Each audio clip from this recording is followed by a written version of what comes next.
Hardly any day passes without one or two incidents of rape being reported either on mainstream media or the social media, and it continues to dominate the discourse in Nigeria.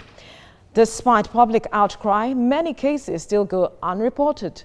Activists are worried that sex offenders are not identified and punished, while rape victims are stigmatized. Well, joining me to discuss this in the studio is the spokesperson, Association of Professional Traditional Wedding Engagement Coordinators, Titilayo Adegboye. Good morning. Thank you for joining us on TVC Breakfast. Thank you very much. Thanks for having me. You're welcome. Now, the issue of rape has been on for a long time. The campaign against rape and all of that has been on for a long time. Yet we keep seeing the rise in cases, some going on unreported.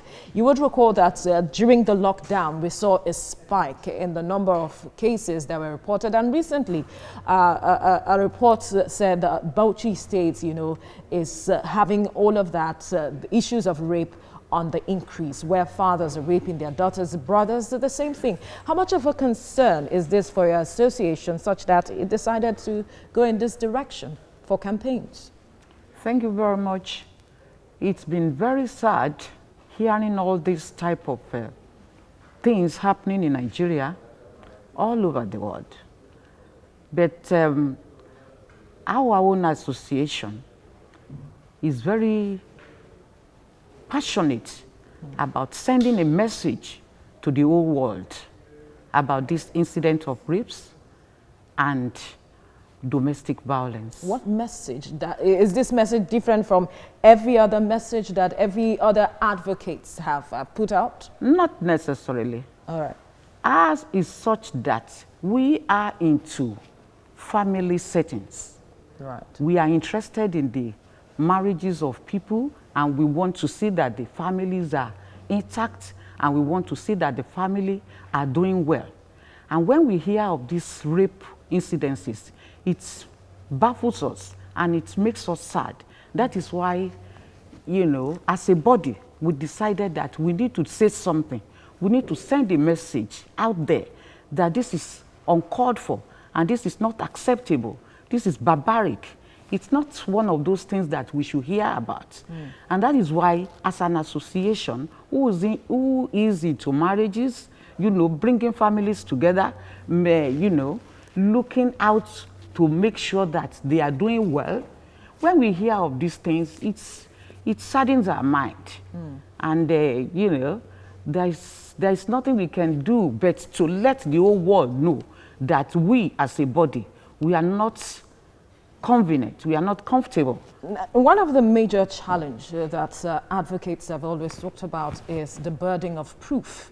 And when it comes to issues of families, there is always a challenge where you see cases are always said, we need to protect our family against stigmatization, against public because of shame and all of those. How is your organization trying to, ensure that people speak up and ensure that this burden of proof is really dealt with? Yes, that's very good. In our campaign, if you go through our campaign, we are so much interested in our children saying it the way it is, and our parents, making sure that they find out about what is happening. Give them confidence. We talked about confidence. We want to instill confidence in our children such that if anything like that happens, they will be able to speak up, and parents will be able to at least do something. The idea of being stigmatized in the society is one thing that we need to address seriously. If you say it the way it is, that does not mean anything. It is important that they follow it up. Following it up will deter others from doing such things. And that is why we insist that confidence should be built in our children. Confidence should be built in our women to speak up when it is time to speak up. And they should not take chances so that will deter others. Now, are you working in collaboration with perhaps the state government? What is the network, the framework for your campaigns? Yes, we tried as much as possible to get through to the state government because we are, you know, day-to-day organization that people come around with. There is no family, there is no government parastatal that does not know anything about Alaga Aduru, Alaga Ajoku. So we are trying to get through to them to let them know that this association is in line with the government policies that rape should be punished. Anybody who is, you know, who got, you know, found guilty should be, you know. That's fair, because rape is actually a crime in Nigeria.